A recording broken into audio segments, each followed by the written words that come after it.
Salut les amis, bienvenue dans cette première vidéo sur l'apprentissage du langage Python.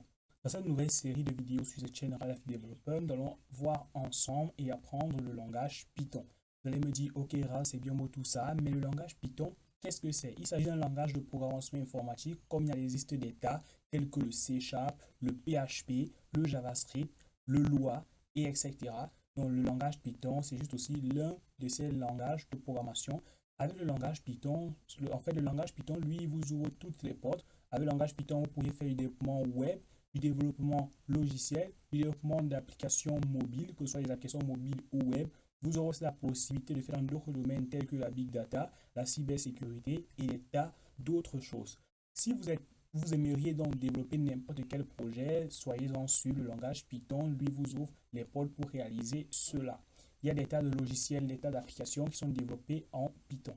Dans cette série, nous allons voir bien évidemment d'abord les bases de ce langage avant de pouvoir développer des applications, des logiciels, même des jeux vidéo avec ce langage. Pour commencer donc à coder en Python, nous aurons besoin de quelques composants. Le premier composant va tout simplement être un IDE. C'est tout simplement l'endroit où nous allons écrire notre code. L'IDE que nous allons utiliser dans cette série va tout simplement être Visual Studio Code. Pour moi, Visual Studio Code, c'est la référence dans le domaine. Avec Visual Studio Code, nous allons coder en Python dans cette vidéo. Donc voilà, j'espère que déjà à ce niveau-ci, le langage de programmation vous plaira. Si déjà vous n'avez encore jamais codé de votre vie, ne vous inquiétez pas. Dans ce tutoriel, dans cette nouvelle série de vidéos, vous allez apprendre le Python. Pour pouvoir maintenant coder en Python, vous aurez besoin d'abord d'un éditeur de code. Donc nous allons utiliser en fait Visual Studio Code. Il va vous falloir maintenant Python en lui-même parce que pour pouvoir écrire du code Python, c'est vrai que nous allons utiliser un éditeur de code, mais qu'est-ce qui va exécuter nos codes Python? Vous allez donc télécharger Python. Donc ne vous inquiétez pas, je vous ai mis tout dans la description de cette vidéo. Le premier lien de la description de cette vidéo vous dirigera vers le site de Python qui est python.org. Vous allez tout simplement cliquer sur Download. Donc vous allez sélectionner dans la catégorie Download et vous allez cliquer sur télécharger la nouvelle version en jour. Je pense que là actuellement c'est la version 3.12.3. Donc c'est cette version là qui est disponible actuellement. Vous allez la télécharger. Ensuite, vous allez l'installer, donc ça va être une installation classique, vous n'aurez aucune difficulté, même pour installer Visual Studio Code. La nouvelle chose en fait que vous allez maintenant installer sur Visual Studio Code, ça va être l'extension Python qui va nous permettre d'avoir un petit bouton Run quelque part par ici d'abord pour pouvoir lancer et exécuter nos codes Python qui vont être exécutés dans le terminal. Vous allez me dire, ok Raz, là je ne peux pas exécuter du code en console, dans le terminal en fait. Mais tout ce que nous on veut, c'est créer des applications, des logiciels, des jeux vidéo, etc. Alors ce que vous devez savoir, c'est que tous les développeurs sont passés par là. Je vais vous apprendre dans cette nouvelle série les bases de la programmation avec le langage Python. Si vous êtes donc prêt pour commencer, on y va. Ce que vous devez d'abord faire, une fois que vous avez téléchargé Python, ça va être de tester si Python est bien installé sur votre machine. Pour ce faire, c'est très simple. Je vais vous montrer les méthodes tout de suite. Les méthodes, là, il en existe des tas en fait. Bon, je vais vous montrer quelques-unes qui sont très simples. Vous allez tout simplement faire Windows R. Vous allez vous rendre ici, vous allez taper CMD. Vous allez appuyer sur Entrée. Là maintenant, ça va vous diriger ici dans votre invite de commande. Et là, vous allez taper Python, espace, version, pour voir dans la version de Python installée sur votre PC. Là, on peut voir, ça m'affiche très bien la version Python 3.12.3. Effectivement, ça va afficher comme ça lorsque vous aurez déjà installé Python sur votre machine. Attention, ça peut arriver que vous ayez une erreur lorsque vous avez déjà installé Python. Cela n'est pas vu. Donc, vous allez faire ceci, Windows R, et vous allez saisir ici %app data%. Ça, c'est pour les utilisateurs de Windows. Pour les utilisateurs de Linux et Mac, je ne couvre pas ces plateformes-là. Donc, je ne peux pas vous dire quel est le code que vous allez taper dans l'exécutable. Donc, vous allez venir sur AppData, puis dans Local. Et maintenant, vous allez venir dans Programme. Et si vous venez là dans Python, donc vous aurez le dossier Python. Et ici, la version de Python va être écrite là. Donc, ça va être écrit Python suivi du numéro de votre version. Donc, moi, j'ai la version 312. Et là, j'ai mon exécuteur Python. C'est ça qui va exécuter nos codes Python. Alors, si vous rentrez dans votre exécutable et que vous tapez Python-espace-version et que ça n'affiche pas la version aussi de Python, ça va être, c'est un petit problème en fait que vous allez devoir résoudre. Parce que si dans votre terminal même ceci n'est pas reconnu, sachez que vous aurez des tas de problèmes lorsque vous aurez envie de coder en Python. Donc, vous allez vous rendre donc ici dans le logo de Windows. Vous allez cliquer sur le logo de Windows et vous allez vous rendre sur le logo en fait, sur l'exécuteur de ce PC. Donc, vous allez le rechercher. Donc, je viens là sur toutes les applications. Je scrolle vers le bas, système Windows. On va faire un clic droit sur ce PC. Donc, parce qu'il y a un petit paramètre en fait que vous allez explorer. Donc, on vient là sur propriétés. Donc, ce que vous devez faire en fait, n'oubliez pas que vous devez garder ceci. Donc, vous devez garder ce lien-ci parce que c'est ce chemin-ci que nous allons utiliser pour résoudre le problème. En fait, si ce problème-ci, en fait, allez sur le logo de Windows, entrez dans l'exécuteur, le logo de ce PC, donc faites un clic droit dessus et allez à ses propriétés. Vous allez devoir suivre cette étape-ci si l'exécuteur Python n'est pas reconnu dans votre terminal, donc dans votre invite de commande en fait. Qu'est-ce qui se passe? Ça n'a pas été affiché. Donc là, maintenant, juste après, vous allez vous rendre juste là, par ici, à paramètres système avancé. Donc là, paramètres système avancé, vous allez cliquer là et directement, ça va vous diriger vers une toute nouvelle page. Donc celle-ci, nous aurons donc la variable d'environnement. Vous allez cliquer sur variable d'environnement. Puis, vous voyez là, on a variable, valeur, on a path et on a tout simplement ici Ralph, user. Ralph Abdada local programme. Vous allez cliquer maintenant ici sur modifier et vous pouvez voir que là on a écrit nom de la variable et là on a valeur de la variable. Ici maintenant vous allez tout simplement récupérer ce lien-ci, donc ce lien-ci complet, juste ceci, et vous allez venir le coller à ce niveau-ci. Donc moi je l'ai déjà fait parce que effectivement j'ai eu ce problème là. Lorsque on fait Windows R et qu'on tape CMD dans les vides de commande, ça ne reconnaît pas Python. On va aller cliquer sur OK. Ensuite sur OK, et encore sur OK. Si toutefois vous avez un problème sur cette étape, je vous mettrai le lien de mon groupe WhatsApp dans la description pour que vous puissiez me contacter, pour me parler des différents problèmes que vous allez rencontrer en installant Python, que je puisse vous aider à résoudre cela. OK. Maintenant, ce qu'on va devoir faire une fois que vous avez déjà installé cela et que tout est bon, que tout est parfait. Donc déjà, vous pouvez aussi venir ici en faisant Windows F, vous tapez juste là Python et vous appuyez sur Entrée. Et ça vous fait sortir directement la fenêtre qui contient ou dans laquelle vous pouvez commencer à écrire votre code Python. Donc moi maintenant, comment est-ce qu'on va devoir faire pour relier avec Visual Studio Code?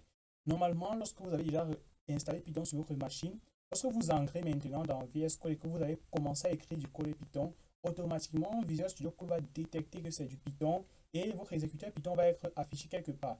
Alors, cela peut arriver que ça ne s'affiche pas aussi, donc que ça vous affiche une erreur lorsque vous voulez lancer le code Python. Donc vous allez d'abord vous rendre ici dans extension. Là c'est obligatoire en fait que vous ayez déjà installé Python. Après avoir installé Python, vous allez venir dans votre marketplace des extensions. Vous allez télécharger l'extension Python. Cette extension va vous permettre tout simplement d'avoir en fait le bouton Run qui va être juste par ici. Donc, avec cette extension, vous aurez ce bouton là, ça va vous permettre en fait d'exécuter, de lancer vos codes Python. Donc, ce que moi je vais faire maintenant, ça va être de vous montrer comment résoudre le problème qui peut se poser au cas où, par exemple, votre exécuteur Python ne s'affiche pas et pourtant vous l'avez bien installé en suivant toutes les méthodes. Donc, vous allez vous rendre ici sur Manage, donc le logo des paramètres qui sont là. Vous allez cliquer maintenant sur Settings. On venez là et on va éditer en fait le fichier JSON. Soit vous allez changer les informations dans le fichier JSON, soit vous allez juste choisir et mettre tout simplement le lien tout court. Donc, vous sachez toujours garder ce en fait. Donc, le lien. Donc, vous allez taper. Donc, OK. Donc, vous allez, après avoir tapé Python, vous allez scroller jusqu'au bas et jusqu'en bas en fait. Et que lorsque vous allez voir ici écrit Default Interpreter Path, dans le fichier d'interpréteur Python de base en fait, si vous ne voyez pas ce lien-ci, vous allez tout simplement faire le raccourci que je vous ai montré précédemment, donc Windows R appdata%, vous allez dans Abdada, local, programme, puis Python, Python 312, vous allez réouvrir votre exécuteur Python. Vous allez maintenant copier l'adresse et venir la coller maintenant juste à ce niveau-ci. Donc après l'avoir collé, tout va fonctionner normalement et parfaitement comme ça se doit. Donc vous allez terminer cela et ensuite vous allez fermer les settings. Attention, après avoir fermé les settings, vous allez relancer Visual Studio Code. Donc après avoir relancé Visual Studio Code, tout devrait fonctionner. Donc parfait. Très bien les devs. Donc maintenant nous allons voir ensemble tout simplement dans cette nouvelle partie de la formation sur le langage Python, comment est-ce que nous devons faire pour écrire notre premier programme Python, comment débuter. Alors, ce que je vais vous recommander en fait de faire, ça va d'abord être de créer un dossier sur votre bureau qui va contenir vos différents fichiers Python. Là, j'ai déjà fait cela, je l'ai appelé test et là, je pourrais écrire mon code Python à ce niveau-ci, tandis que là, je pourrais avoir mes différents fichiers de mon projet. Donc, voilà ce que je vais vous demander de faire. Ça va être de créer un premier fichier main.py qui va être le fichier qui va contenir nos premières lignes de code en Python. Donc, vous allez cliquer là sur Create New File. Vous allez cliquer juste là et on va le nommer main.py. Bon, voilà. Vous allez me dire, ok, c'est bon tout ça, mais de votre côté, lorsque vous avez mis .py, vous n'avez pas eu le logo de tout comme. C'est une extension que j'ai VS Code icon de chaque chose. Par exemple, nous avons l'icône d'un fichier, et etc. Donc, si je crée un tout nouveau fichier là, par exemple, donc je viens par ici et que je crée un tout nouveau fichier, par exemple, main.css, vous voyez qu'effectivement, lorsque j'ai mis .css, ça me met directement le logo du CSS. Donc, si je mets main.js, j'aurai le logo du JavaScript, par exemple. Donc voilà, en fait, c'est un peu ça. Donc à ce niveau-ci, maintenant, nous allons pouvoir commencer à écrire notre code Python. Donc voilà, j'espère que déjà à ce niveau-ci, tout fonctionne parfaitement de votre côté. Si ce n'est pas le cas, je vous recommande en fait de venir m'écrire en privé sur WhatsApp. Donc le lien en fait vers ma chaîne WhatsApp est dans la description, vers ma chaîne WhatsApp ainsi que vers mon groupe WhatsApp où vous pouvez dialoguer avec moi et des tas d'autres développeurs. En fait, c'est une communauté de développeurs. Je vous remercie déjà pour ceux qui apprennent en fait le développement web aussi avec HTML et CSS sur cette chaîne YouTube. Nous sommes déjà à 1280 abonnés, tandis que sur la page Facebook, nous sommes déjà à 99 000 abonnés. Donc, voilà en fait. On va commencer à écrire du code Python. D'abord, je vais tester Python sur ma machine. Donc, déjà, vu que moi, j'ai installé l'extension Python, vous voyez que j'ai le logo Play. Donc, je l'ai juste là. On va tester tout cela en faisant tout simplement d'abord un print. Je vais vous expliquer plus tard à quoi sert cette propriété en Python. Je vais mettre par exemple bienvenue. Ok, là, cliquez sur Run Python File pour pouvoir lancer le fichier Python. Alors, pour ceux qui vont coder en Python sur Visual Studio Code, donc pour ceux qui ne vont pas utiliser Visual Studio Code, donc vous allez utiliser PyCharm ou un autre IDE. Si vous utilisez PyCharm pour exécuter votre code Python, il va vous falloir d'abord faire clic droit sur un espace vide. Donc, vous allez faire un clic droit et vous allez aller sur Run Python File en fait pour lancer le code Python. Donc là, on peut voir que ça m'a bel et bien écrit bienvenue. De votre côté, vous n'aurez pas tout ce long texte qui a été écrit ici. C'est tout simplement parce que il y a quelques minutes, en fait, avant de lancer cette vidéo tutoriel, j'étais en train de coder en Python pour installer des tas de trucs sur ce nouveau disque dur que j'ai obtenu juste pour vous faire des vidéos tutoriels. Donc, j'ai testé Python, ça fonctionne parfaitement. Je vais donc supprimer ceci et je vais vous expliquer des tas de trucs en Python avant qu'on ne commence à débuter le code. Déjà, la propriété que je viens d'écrire tout de suite ici, c'est tout simplement print. Alors, print, c'est quoi en Python? Puis, print, c'est la propriété qui nous permet d'afficher quelque chose en Python. Print, en fait, en vrai, ça veut dire afficher. Donc, nous l'utilisons en Python pour afficher un message à l'utilisateur, que ce soit du texte ou toute autre chose. Print, donc, pour afficher un message à l'utilisateur, vous allez mettre print, vous mettez des parenthèses, puis vous allez mettre vos guillemets à l'intérieur des parenthèses. Donc, vous avez la possibilité de mettre des guillemets de 3 ainsi que des guillemets de 4. Lorsque je parle de 3 et 4, je parle des chiffres de votre clavier en fait. Sur votre clavier, si vous cliquez sur 3, vous aurez la possibilité de mettre des guillemets comme ceci. Et tandis que si vous cliquez sur 4, vous aurez la possibilité de mettre des guillemets comme ceci. En plus, vous avez la possibilité d'utiliser les deux. Alors, je vous explique pourquoi est-ce que il y a cette possibilité-là d'utiliser ces deux en Python. Si vous aimeriez, par exemple, supposons que vous utilisez les guillemets de quart et vous aimeriez écrire salut l'ami. Donc là, on va faire un coup de salut. J'appuie maintenant sur 4, l'ami. Déjà, Python va reconnaître ceci comme étant une erreur. Donc vous voyez que là, c'est une erreur. View problem Alt F8. Donc en fait, c'est une erreur en fait. Python veut nous faire comprendre que lui, il ne comprend pas ceci. Lorsqu'on met le guillemet de quart à ce niveau-ci, pour nous, en fait, c'est l'apostrophe, tandis que pour Python, c'est pas juste ça, en fait. Pour Python, c'est une façon de lui dire stop, le code va s'arrêter ici. Et vu que ce n'est pas autorisé en Python d'écrire du texte à l'intérieur de notre parenthèse qui n'a pas du tout de sens, c'est pour cela que Python, lui, ne comprend pas ceci. Donc, vous voyez que si je supprime, Python va totalement comprendre effectivement. Donc, voilà, vous pouvez voir que Python comprend assez vite. Attention, je suppose que vous avez remarqué que de toute la vidéo tutoriel, je n'ai pas parlé du raccourci clavier CTRL-S ou je n'ai même pas encore fait CTRL-S et pourtant mes codes ont été enregistrés automatiquement. C'est tout simplement parce que j'ai activé l'option Auto-Save sur Visual Studio Code. Pour l'activer, vous allez venir tout simplement ici, vous allez cliquer sur File, vous allez vous rendre tout en bas. Vous voyez là, j'ai autosave qui est activé. Donc, une fois, donc en fait, vous devez savoir quand est-ce que vous devez utiliser les guillemets de 4 et quand est-ce que vous devez utiliser les guillemets de 3 en fait. Donc, si vous utilisez les guillemets de 4, c'est tout simplement parce que vous-même, vous savez que dans votre test, il n'y aura pas d'apostrophe. Du moment où il y aura maintenant d'apostrophe dans votre test, je vous recommande d'utiliser les guillemets de 3 pour que Python en fait, puisse comprendre facilement votre code. Maintenant, nous allons essayer d'utiliser ces deux guillemets-là pour écrire deux textes différents. Donc là, par exemple, je vais d'abord utiliser le guillemet de 3 pour dire salut les développeurs. Donc, je vais mettre salut les développeurs. Salut les développeurs. Maintenant, je vais utiliser encore les guillemets de 4 maintenant pour dire encore salut les devs. Vous verrez que cela, les deux codes vont fonctionner parfaitement. Donc, je vais maintenant cliquer sur Run et patienter. Vous voyez que là, il y a un petit truc qui commence à s'écrire. Là, Python est en train en fait d'exécuter mes codes. OK. Donc là, nous avons salut les développeurs et salut les devs. On peut voir que tout a bien fonctionné parfaitement comme cela se doit. Vous allez me dire, OK, c'est bien tout ça. Mais qu'est-ce qui pourrait se passer si je commence avec un guillemet de 3 par exemple et je termine avec un guillemet de 4. Donc déjà nous allons essayer cela et voilà, vous pouvez voir ce que ça affiche. Donc Python nous affiche cela comme étant une erreur.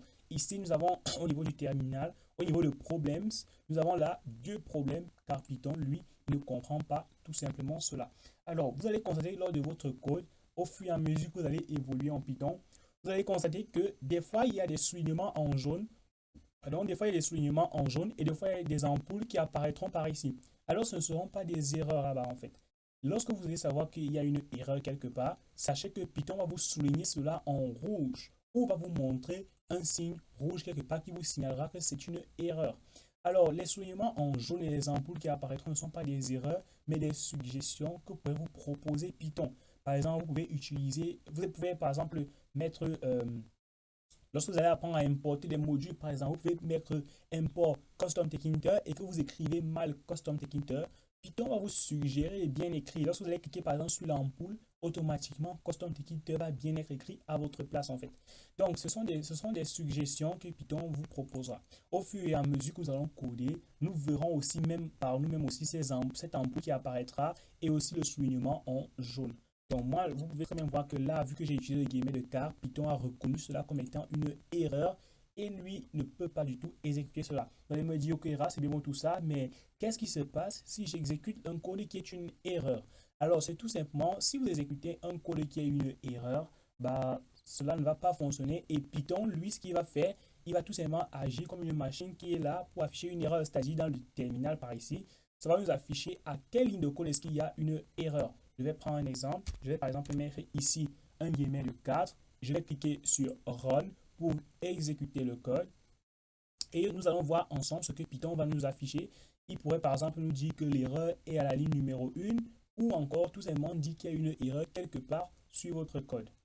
Donc voilà, nous avons ici, Python nous a affiché qu'il y a une erreur quelque part. Vous allez me dire, ok Ralph, c'est vraiment beau tout ça, mais ce n'est que la ligne numéro 1 qui a une erreur. Pourquoi pas pourquoi laisser à la ligne numéro 2, il n'y a pas d'erreur, mais Python s'est arrêté là. Alors c'est très simple. C'est tout simplement parce que Python exécute les codes en ordre en fait. Il commence par la ligne numéro 1, puis prend la ligne numéro 2. S'il arrive à la ligne numéro 1 et constate qu'il y a une erreur, Python bloque totalement et les autres lignes ne seront pas du tout exécutées jusqu'à ce que vous allez résoudre cela. Si vous ne parvenez pas à résoudre cela et que vous aimeriez forcément que la ligne numéro 2 soit exécutée, vous allez tout simplement soit retirer la ligne numéro 1, soit mettre la ligne numéro 1 en commentaire. Alors, c'est quoi les commentaires? Donc, tout simplement, le fait pour vous de mettre un JS comme ceci devant un bout de code. Dans la prochaine vidéo, je vais vous expliquer la section des commentaires, comment est-ce qu'on fait pour les utiliser. Donc, si maintenant je clique sur Run, je peux donc constater que Python va parvenir très bien à exécuter la ligne numéro 2 sans tenir compte de la ligne numéro 1. Vous voyez très bien, Python écrit. Donc, alors, vous pouvez très bien voir qu'à ce niveau-ci, Python a très bien réussi à ignorer totalement la première des lignes. Alors, qu'est-ce que j'ai fait en fait et comment est-ce que ça fonctionne les commentaires? C'est très simple. Les commentaires, en fait, c'est une façon de dire à Python, oublie ce code-ci, par exemple, ne l'exécute pas. Pourquoi est-ce que vous devez mettre des commentaires? Dans tous les langages de programmation, il existe des commentaires, même les langages de balisage. On a déjà vu, je pense bien, comment est-ce qu'on met les commentaires en CSS, comment est-ce qu'on met les commentaires en HTML, des commentaires en C++, et etc. Il y a des manières en fait d'écrire des commentaires, même en JavaScript. Donc les commentaires, c'est une façon en fait de dire au langage, au programme en fait que tu vas sauter ceci.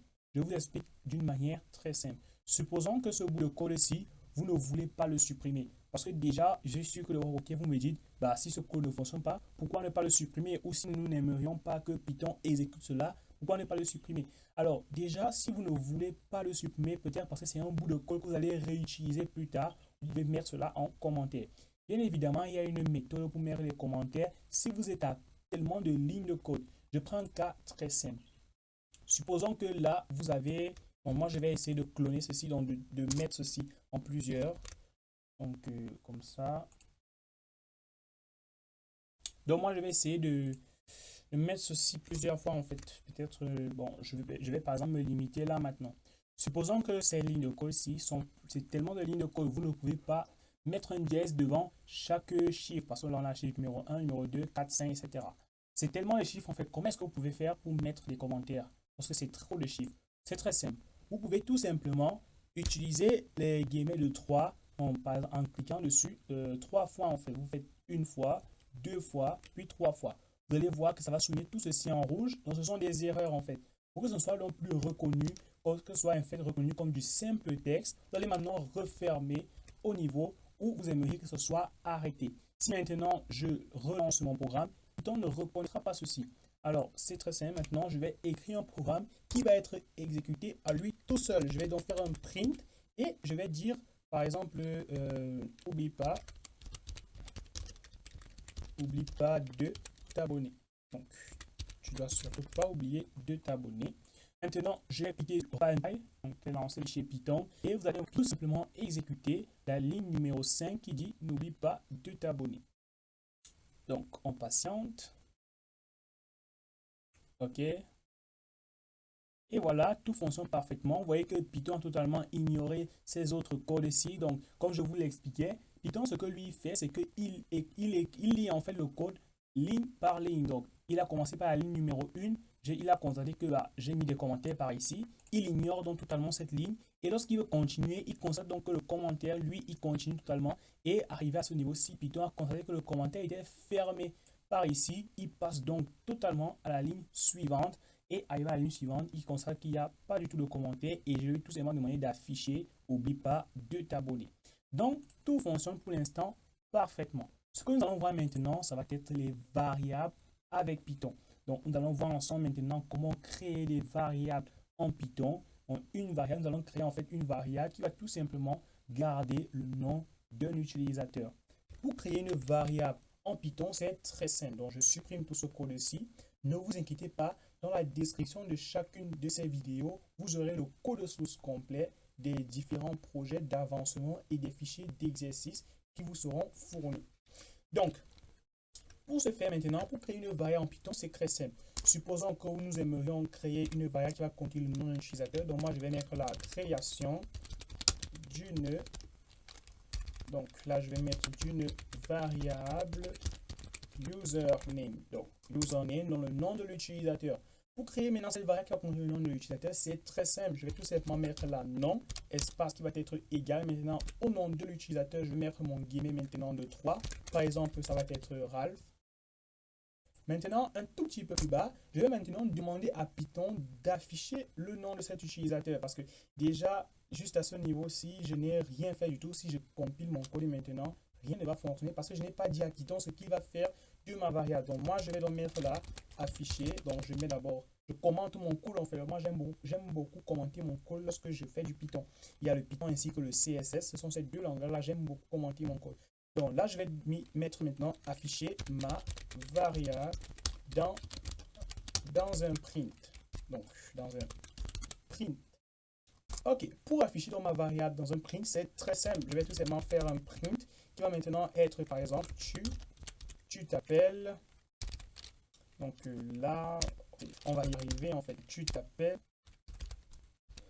OK, donc tu t'appelles par exemple, donc vu que là maintenant j'ai déjà mis tu t'appelles, maintenant pour ça va être le nom qui est dans la variable que ça va récupérer, c'est 13, je vais mettre des stars ici. Parce que que le texte ici soit collé au nom de l'utilisateur. Vous allez venir maintenant par ici et vous allez mettre un plus espace et maintenant vous allez tout simplement mettre le nom de la variable. Déjà nous ne savons pas qu'est-ce qui est rangé dans la variable, nous ne savons pas du tout. Donc on peut dire que cette boîte est totalement fermée et je vais tout simplement mettre par ici non. Pour pouvoir dire à Python, tu vas récupérer ça, puis tu vas ranger à ce niveau-ci. Donc déjà, ça fonctionne parfaitement. Vous pouvez même voir que Python nous a proposé directement ceci. Donc si je clique là, ça affiche et ça fonctionne parfaitement. Je vais maintenant cliquer sur Run Python File et voilà, ça va déjà exécuter mon code et afficher tout simplement tu t'appelles Ralph. Donc on patiente quelques instants et voilà, ça fonctionne parfaitement. Déjà, j'espère que cette vidéo-ci vous plaît bien et que déjà vous êtes déjà capable de créer une variable qui va contenir un élément. On va se retrouver dans la suite de la prochaine vidéo dans laquelle nous allons voir comment créer plusieurs variables en Python et récupérer plusieurs éléments de ces variables pour ensuite pouvoir les utiliser. Et aussi dans la prochaine vidéo aussi, en fait, nous allons voir ensemble comment demander des informations à l'utilisateur et les manipuler. Par exemple, le nom de l'utilisateur, le prénom, son âge, et etc. Donc maintenant, je vais vous donner un petit exercice que vous allez devoir réaliser. Donc là, je vais mettre mes guillemets de 3. Donc là, je mets comme ça. Et ensuite, comme ceci. Je vais maintenant mettre un peu d'espace. Et ce que vous allez réaliser va être très simple. Vous allez devoir créer, donc vous allez devoir, comme exercice, créer un programme. Vous n'inquiétez pas, je vais mettre ceci dans la description. Créer un programme qui va demander, donc qui va demander, en fait, qui va contenir, en fait, je vais demander, non, qui va contenir dans une variable, le nom et le prénom de l'utilisateur. Ok, donc là, le petit exercice que je vous donne, c'est de créer une variable qui va contenir le nom et le prénom de l'utilisateur, en fait, et cela va aussi ensuite être affiché par le bas. Donc, on va contenir d'abord le nom de l'utilisateur, qui va être par exemple Ralph, son prénom qui peut par exemple être Hugues, et vous allez tout simplement utiliser print pour pouvoir afficher les deux. Par exemple, tu t'appelles Ralph, vous allez mettre de l'espace, et maintenant, on va afficher son prénom. En vous servant juste de ceci, je suis sûr que déjà vous aurez la possibilité de faire des tas d'autres choses juste avec print pour pouvoir afficher des tas d'éléments. Vous devez aussi un peu plus pratiquer.